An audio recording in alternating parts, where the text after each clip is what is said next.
Do these 3 things to bring you luck. This is the focus group.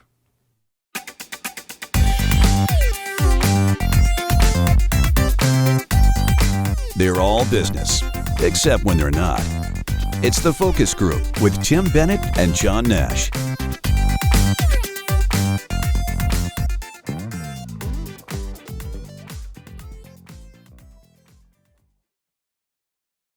Hello. I tried to call me taking a sip of water. Hello, everybody. Welcome to the Focus Group. Tim Bennett here, as always, with my good friend and co-host, Mr. John T. Nash. We are the Focus Group in our 15th year. John and I were just talking before we came on board about rankings and where we fit in, and all these people with microphones now. Everyone's got a podcast, right, John? Everybody's got a Everybody's got a camera. Everybody's got a podcast. Everybody's looking for coin. So be sure to follow along with us at focusgroupradio.com. While you're there, you'll also see a link to TFG Unbuttoned, which is our 20-minute Tuesday podcast. And, of course, all of our media is free for download there to take with you at focusgroupradio.com. You'll also see our sponsors there, including Deep Discount, which in September next month we start our Criterion Month, where we give away movies in John's Game Pick That Flick, modified version, since we can't have people call in. Yeah, it is modified, yeah. I mean, it's the same idea. You get an audio clue, and you have to know the name of the movie, and you'll win a disc. But, yeah, it was fun when people used to call in, right? One of our holdover games from back in the day. So, Mr. Nash, how are you? I'm doing good, and I just want to mention, and I'm sure everybody saw the news, that Bob Barker passed away. Yes. We grew up with him, and I just think that he was always the quintessential game show host, right?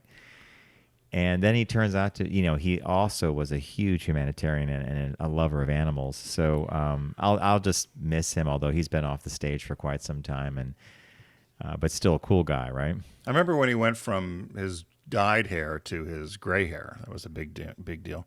They said he could be a little handsy with the ladies. Now, whether that was true or not, allegedly, and that the models in the back.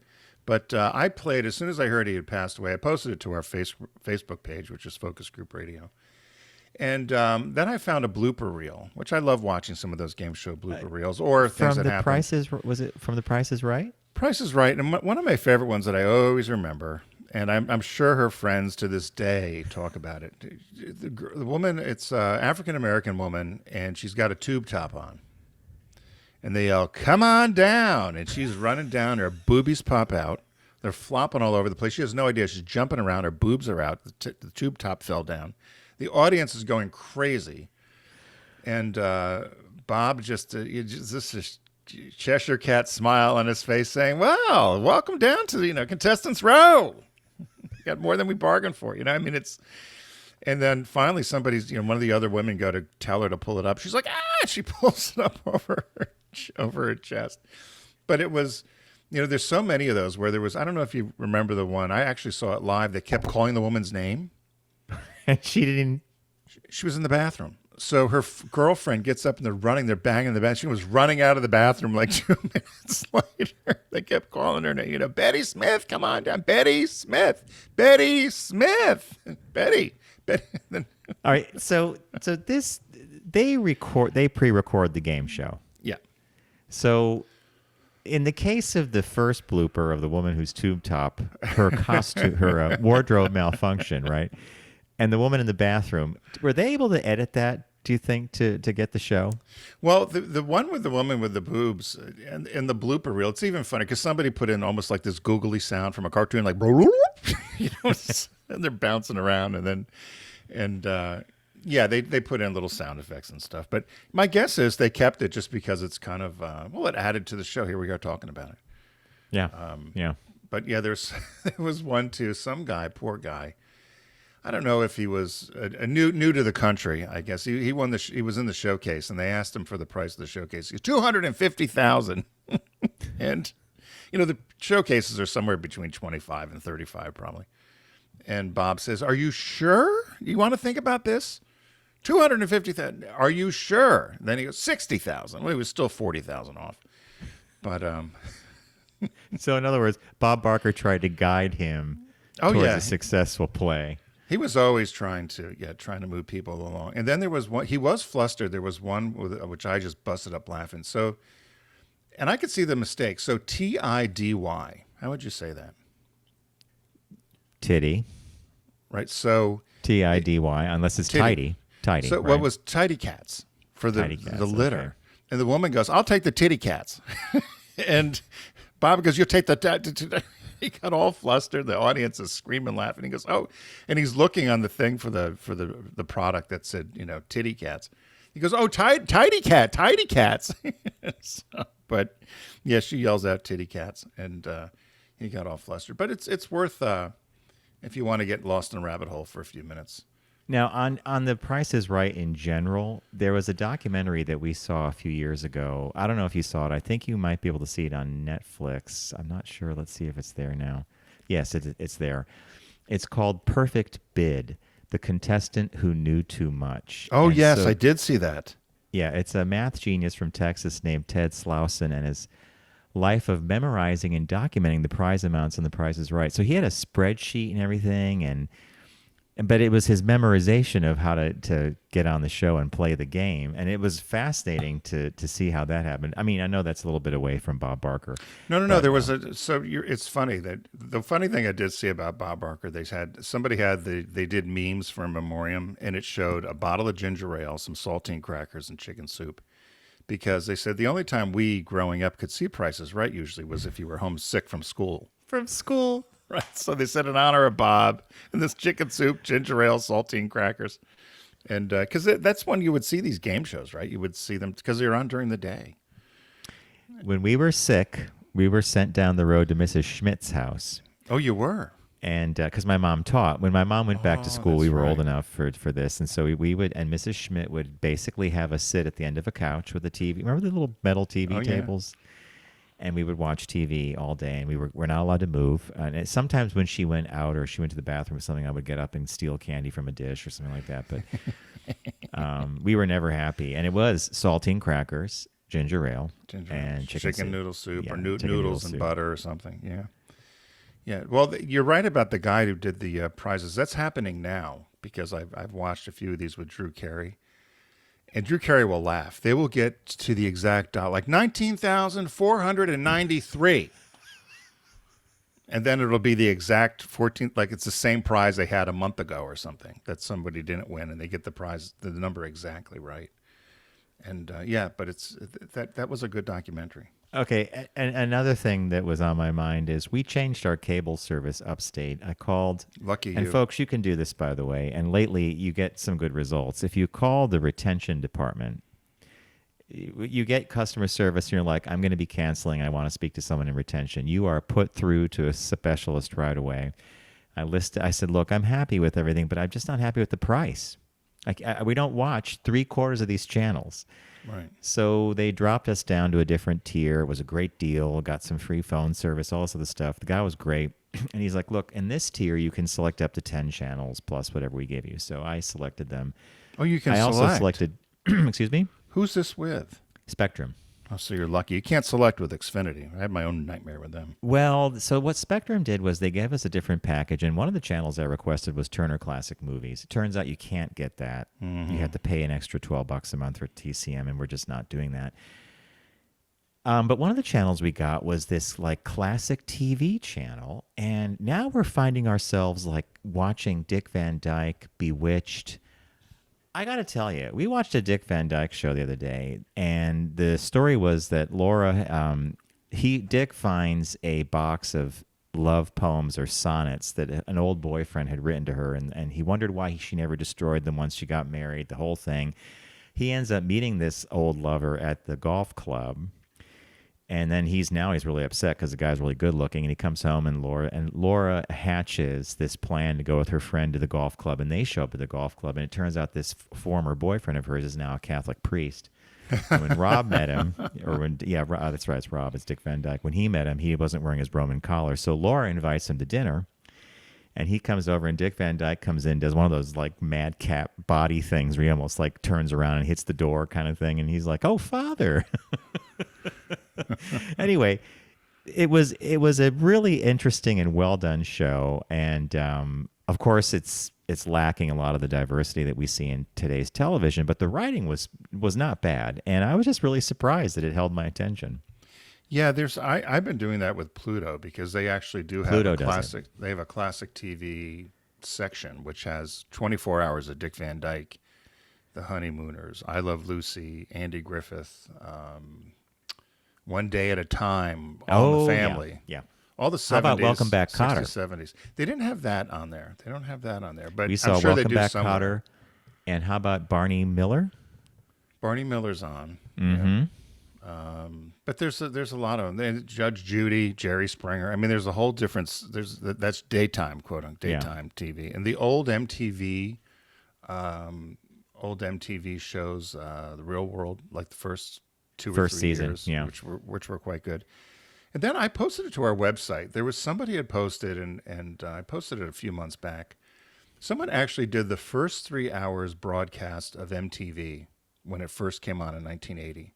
Just the Fact. videos and the VJs. It's fascinating to watch because it is so bare bones, and it's almost as if they did it like we're doing this now.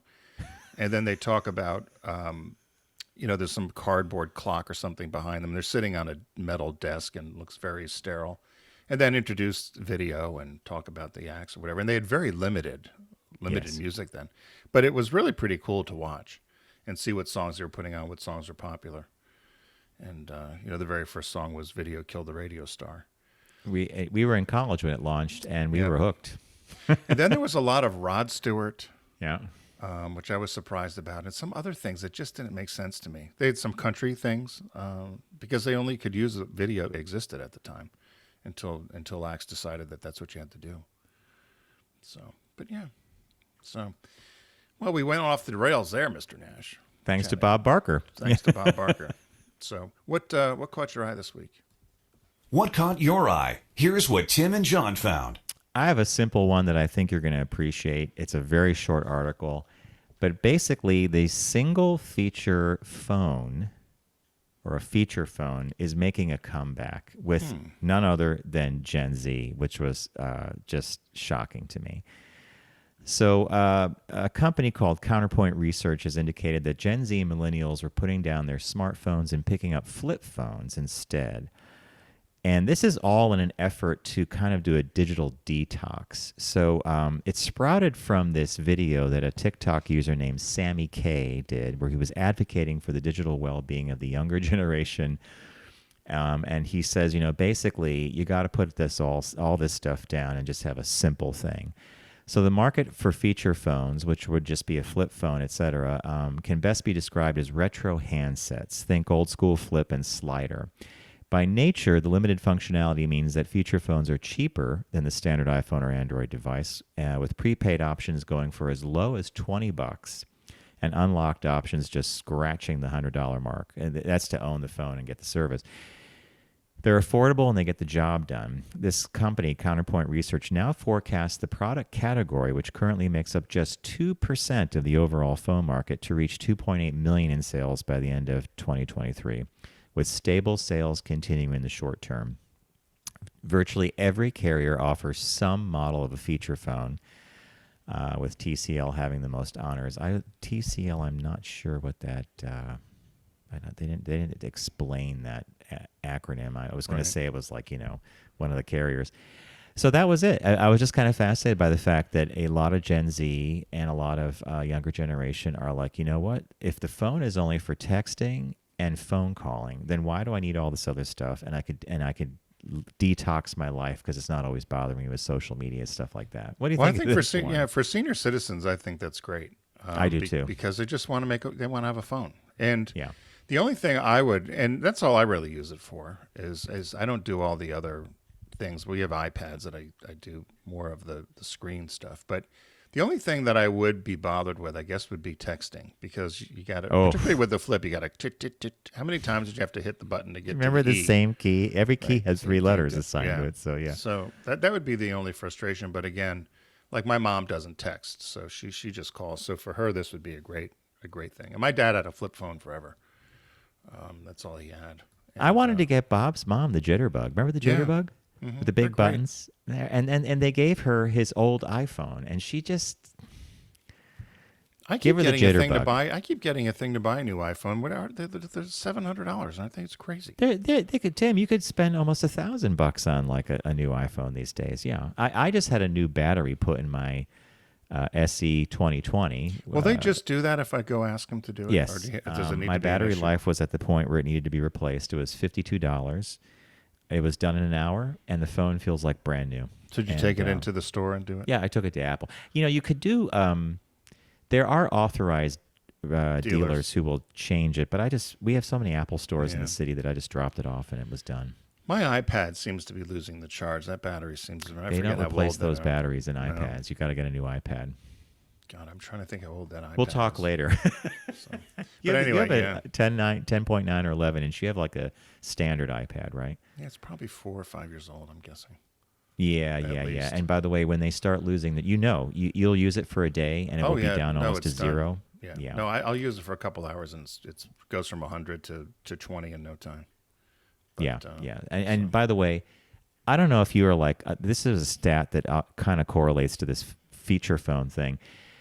The computer that's most often in your hand or the one you're using the most is, guess what? For me, it's the iPad. Probably for you too. Yeah. And one Very much so. journalist at the Wall Street Journal who wrote this article said that he has a MacBook Air and an iPad. He goes, but the iPad is always in his hands because it's how he consumes his reading material and often his email. He said then he sits down to do specific things on the computer. Yeah. No, very much so. I'd agree with that. My caught my eye this week was, and I almost put this in. You had mentioned on yesterday when we did TFG Unbuttoned about food. So it would have been a whole food series of stories. But I saved this one for the show. This is an NFL quarterback named Will Levis, and came from University of Kentucky. He's with the Tennessee Titans. He's trying to be he's had a few injuries, but and trying to now play in some of the preseason games in the hope of being a backup quarterback for the Tennessee Titans.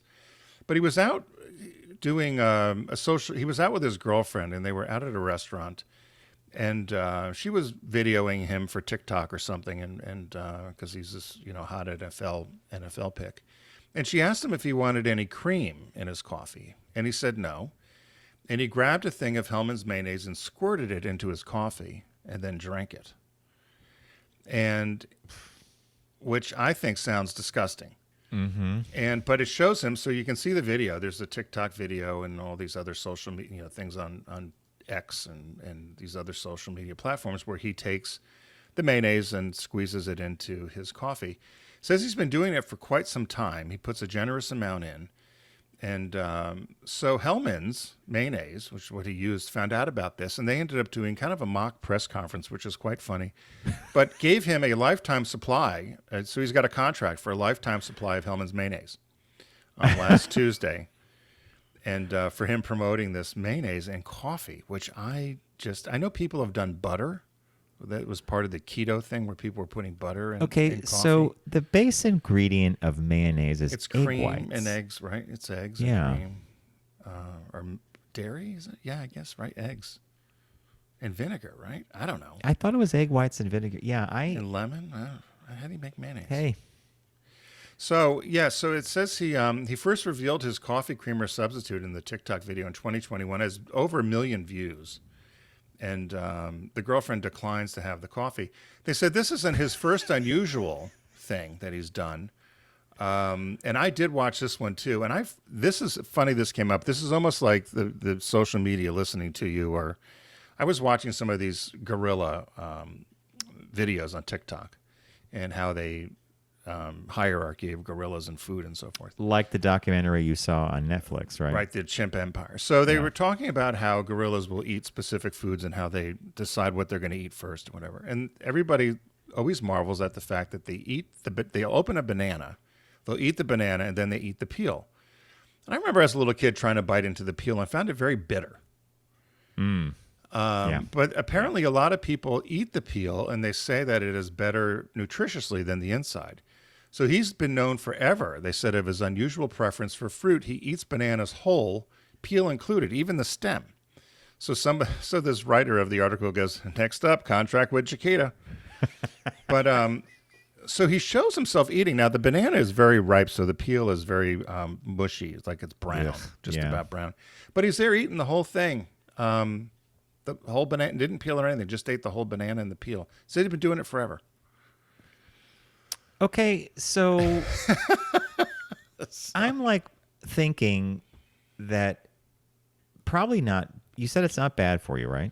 Well, no, they say nutritiously the peel is actually better, or there's a lot of nutrition in the peel. My thing with the peel is I always felt that it kept the dirt and everything. You know, it's sitting out at the store, right? You don't wash. Yeah. I never wash off a banana. Do you? It also has a kind of a rubbery Film. texture. Yeah. So this sounds a lot like when you bake a potato or even a Yes. sweet potato, and they claim that a lot of the nutrition is actually in the skin of the potato. yeah. Like I eat the skin. I do too. I love it. It's but you But you like, scrub probably you scrub the potato. scrub the before you- potato yeah. before you bake it. Yes. So I guess you could scrub or clean the peel of the banana. I don't know. Would you try the banana peel next time you have a banana? Take a bite of it. I'm intrigued by it. I'm intrigued to hear that there's more nutrition in the peel than in the Yeah. banana, because I literally just read something where if you make a smoothie with a banana, you're actually decreasing its nutritional advantage to the body, because banana somehow A lot of sugar. absorbs other things that like other flavonoids or something. It was very confusing to me, but I Yeah. thought, wait a minute, you're going to go back on this whole thing with the bananas. Do chimps and gorillas, do they eat it with the peel, or do they take it out of No, the what they do is they'll take it out of the peel and they'll eat the inside fruit, and then they eat the peel afterwards. And to me, I always thought, because when I've tried the banana peel, just as a little, I remember as a kid and still doing it as an adult, you bite into it. To me, it's very bitter. Yeah. Now I don't know. Maybe well, of course the gorillas eat leaves and fling poop. So I don't think that. By the way, just to reiterate, Tim turned me on to a show on Netflix called Chimp. Was it Chimp Empire? Chimpanzee. You didn't? Have you watched the whole thing? It's disturbing. As the documentary progresses, you think at first these are such beautiful animals. They're so close to us, but then their behaviors, they start capturing their actual behaviors about who's the alpha, how they treat the alpha, what happens when a stranger comes in, and you're like, whoa! It gets pretty violent. Well, and they remember too. So they Yes. said, they could remember people that way. And so it brought, I immediately thought, oh my God, Planet of the Apes, and they're going to take over. Tim, one of your absolute favorite sci-fi films of all time was that series, right? Yeah, Planet of the Apes, which, I was delighted when he told me it was sci-fi, because I generally don't like sci-fi.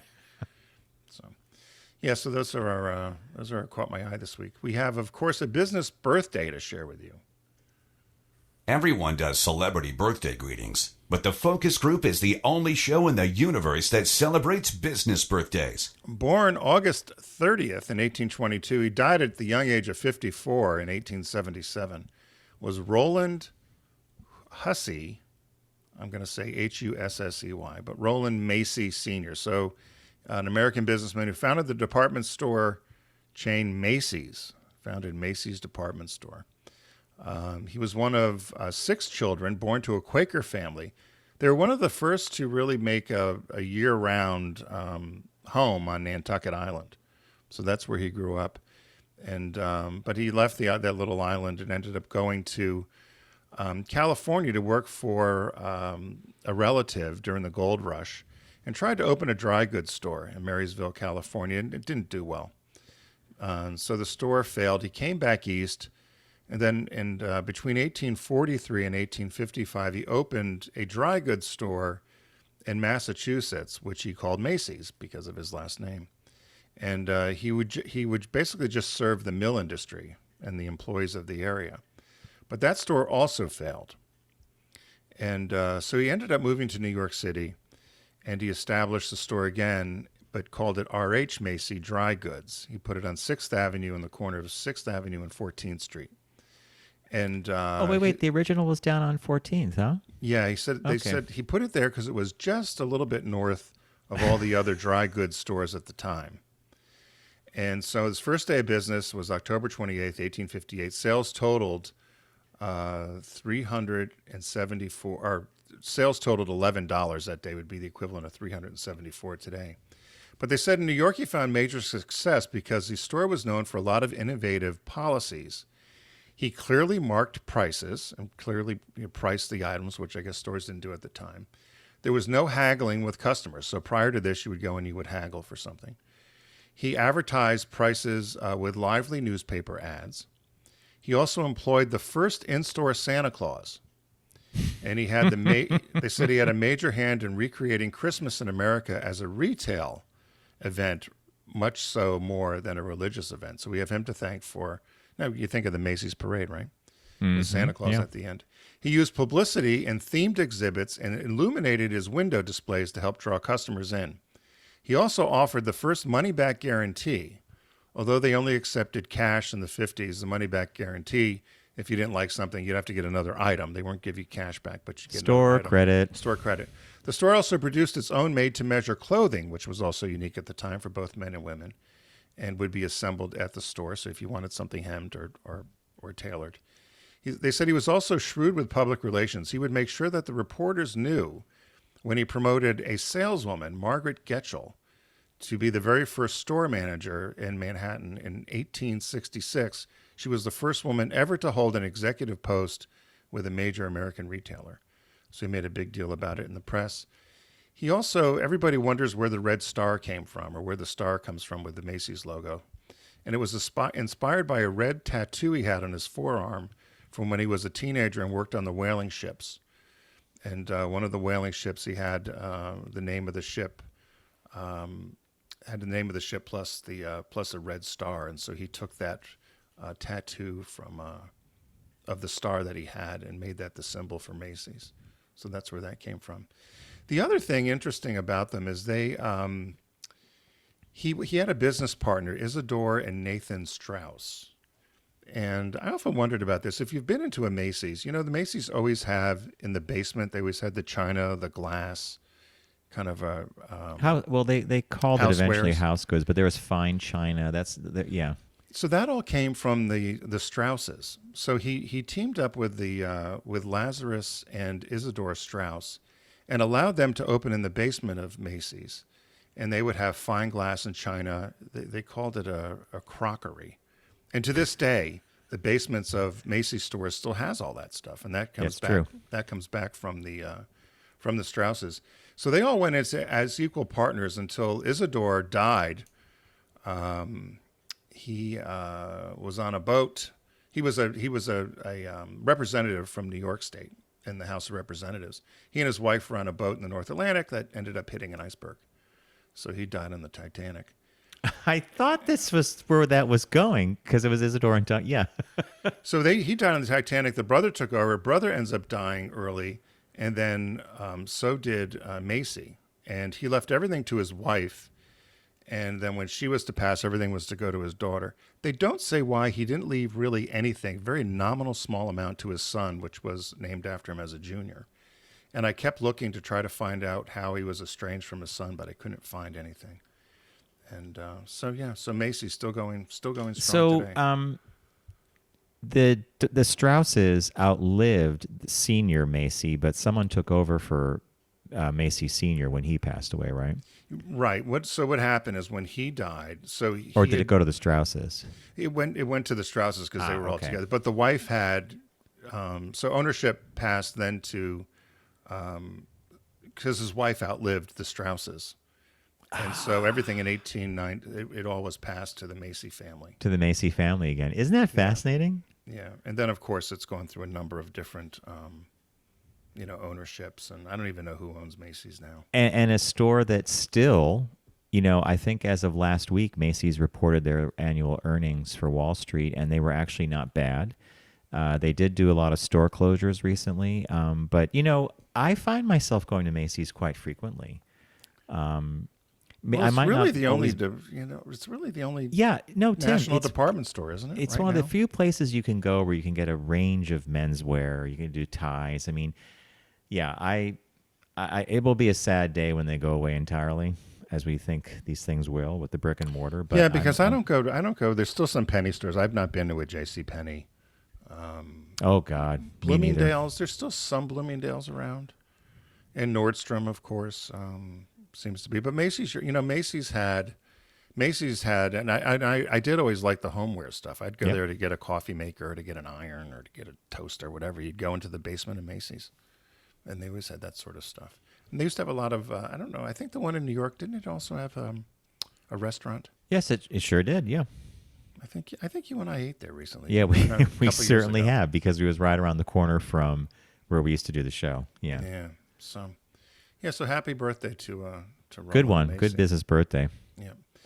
The our shop talk today, it's a quick one, but John and I have talked about this in business quite often, and we think we could use a little more of it. But the headline is "Feel like things never go your way?" Question. Science says lucky people do at least 3 things differently to spot and seize opportunities. So there's some people say that, and we have a good friend of ours that says a lot of success in business, don't discount luck. That there's a lot of luck involved sometimes, the right place, right time. What this study says is that may actually be true, but it's whether you take the opportunity to seize on or whether you take, if you think luck has come your way, whether you have the money, you have the connections, or you have the opportunity to seize an idea which would make you lucky. Some people might say, oh my God, I missed out on a great opportunity, but if I bought 5 houses down here, 10 years ago, well, I didn't have money to buy a cat, feed a cat, let alone buy 5 houses. Yeah. So it's whether you can seize opportunity or not. And but then they offer 3 things that they say can help you change your luck, or at least help you. Well, help you capitalize on a random that's it, opportunity capitalize, that right. could be viewed as good luck. So, as Tim was saying, sometimes you run into something that you can't do anything with. And the author of this piece has a great sentence. He goes, 30 years ago, I was lucky enough to live next door to a co-founder of Rosetta Stone. I wasn't lucky, in quotes, enough to have the foresight or, be honest, the money to invest. So Right. lucky enough to be next to someone who could, present an opportunity, or it would, hey, you want to invest in Rosetta, but if you don't have the money, the time, et cetera, then you're not lucky at that point, right? Because you haven't taken advantage of that opportunity. Right. So as Tim said, the author gives like 3 ideas for how to put yourself in the path of opportunity, which could turn into something good, and we would call it good luck. So What was the first the one? first one is start meeting new people, or start meeting more people. I love the beginning of this. Mick Jagger was carrying an armful of records when he stumbled upon Keith Richards carrying a guitar. you We know imagine? what happened there. A friend introduced Steve Wozniak, to Steve Jobs because he knew they both liked electronics and playing pranks. And Sergey Brin met Larry Page, those are the 2 that founded Google, during a tour of the Stanford campus. Meeting the right person at the right time can make a huge difference. But like many things, it's a numbers game. You can't luck into meeting the right person unless you meet a lot of people. And if you assume that every person you meet is worth meeting. So that's because you never know where a Have chance you ever met encounter. Have you ever met somebody like that you think was a chance encounter that ended up moving you in a certain direction? I would say, I'm going to say yes to that. Yeah, most certainly. And sometimes it may not have been a business or money thing. It might have been a random encounter with someone. We become friendly, and I gain an insight into something that changes my behavior or whatever. So I Well, one think of your it's first kinda- agencies was like that, right? You would develop Completely. Ryan Nash based on someone who had called on you and done that. Uh-huh. He'd dropping off an ad for a magazine I was developing or doing the art direction for, and one thing led to another. Hey, let's do this, and boom. Right. The second thing, it says start trying more things. Well, sometimes success is a straight line. Most successful people have tried and failed at a number of things. That's why they're successful. So it says try things, then try more things, start a side project, learn a new skill, do a few things you assume but don't actually know that you won't like. I question that one. I was wondering, would you do something that you might not like just to do it? No, Is that one how was is that how I read that? I was wondering if it was yeah, a you said typo. do a few things you assume but don't actually know you won't like. So that would mean you have a predisposition to maybe not thinking you're good at, I'm going to make it up, gardening, and then you get your hands in the soil and you love it. Right. I guess that's a Yeah, crude no, example. that's a good one. And then what was And the third last one that the author talks about here, and I firmly believe this: start asking. Luck sometimes results from the right person saying yes to your idea, to your startup, to your pitch, to your proposal, to your request for a favor. But no one can say yes unless you ask. And then they have a quote here from Steve Jobs, and which I've read this one before, and I just think it's appropriate for this. So Steve Jobs says, "I've never found anybody that didn't want to help me if I asked them for help. I called up Bill Hewlett when I was 12 years old, that's Bill Hewlett of Hewlett Packard. Hi, I'm Steve Jobs. I'm 12 years old. I'm a student in high school. I want to build a frequency counter, and I was wondering if you have any spare parts I could have." Bill Hewlett laughed, and he gave me the spare parts and gave me a job that summer at Hewlett Packard, and I was in heaven. I've never found anyone who said no or hung up the phone when I called. I just asked, and when people ask me, I try to be responsive to pay the debt of gratitude back. Most people never pick up the phone and call. Most people never ask, and that's what separates sometimes the people who do things from the people who just dream about them. So that one, I think if you combine all of that, I think you could actually put this into a nutshell and say, have a wide circle of acquaintances and friends, and always be meeting people, always be on the lookout for something intriguing. It might not have to serve you or benefit you. Maybe even helping someone triggers an idea in yourself, and never be afraid to ask. I'm a big fan of asking questions if you don't know, but you know that about me. This reminds me, and I may have told the story before, but and this story came from Inc. magazine. Jeff Hayden's the author. But it reminds me of a story that I still laugh about to this day with Jay, 1986 or 1987. We had gone on, I think there was a store in Columbus Circle called Tommy Hilfiger. It was like his first retail store. And Jay and I went in there. We just thought it was great. It was, Ralph clothing for a little bit less money, but had the look. She goes, God, we should open one of these stores. And so we find, naive. It was 1986. We don't have a penny.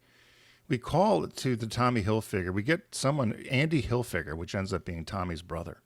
And we get him on the phone and say, we want to open a Hilfiger store in Philadelphia. He says, oh, okay, why don't you come talk to me? So Jay and I put on our little business suits, and off we go to Manhattan. And we go talk to Andy Hilfiger. And we explain him what we want to do. And he said, I'll let you guys have all of Philadelphia and South Jersey and Delaware for $100,000. I'll let you have all the rights for Tommy Hilfiger for $100,000. So we're like, well, what do you mean? He goes, well, every time Strawbridge's was the big department store, Macy's, anytime, so you'll control all the merchandise. And once, if they sell something, we get a royalty. I forget, he got 30% or something, but we'd get the rest of the money. And this was licensed for $100,000. So she and I are so excited. So, of course, I don't think combined we made $30,000 a piece in income, right? So we go off, and I remember asking, we go to her dad. She's going to tell her dad she wants $100,000 for this Hilfiger thing. Tells us we're crazy. And, of course, my parents didn't have the means to do any such thing. And we were trying to figure out who we could ask to get this money. To this day, we laugh, because can you imagine you could have had the rights? 100, Tim, I'm hearing the number. Yeah. And where we're at in life right now, you and I are not by any means, J.P. Morgan or the Vanderbilts, but that's a number that's not so scary anymore at this age, right?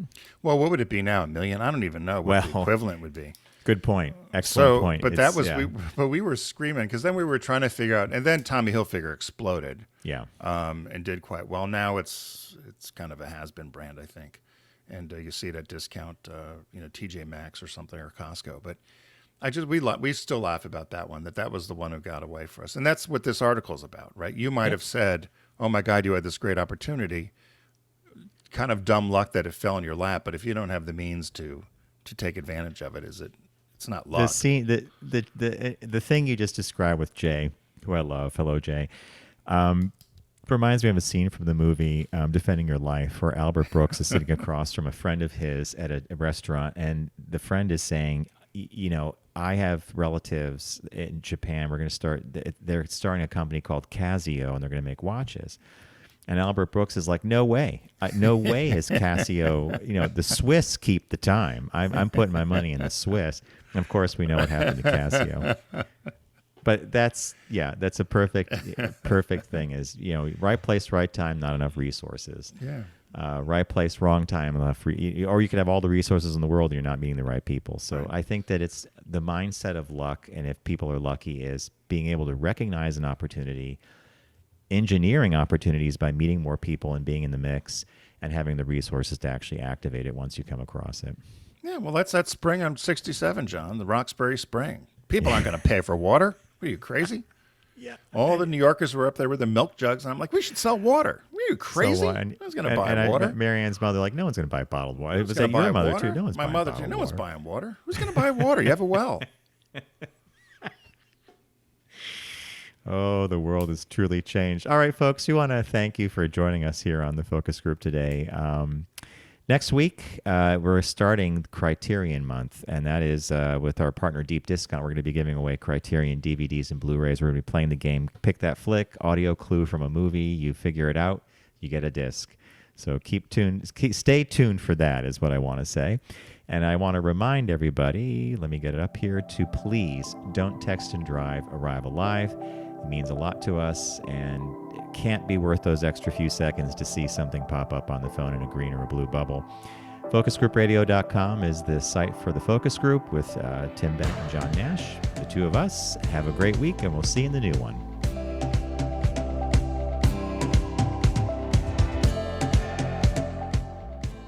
It's the Focus Group with Tim Bennett and John Nash. Accessible on all platforms. Subscribe, like, and rate us on your platform of choice. Learn more at FocusGroupRadio.com. That was a stunning focus group.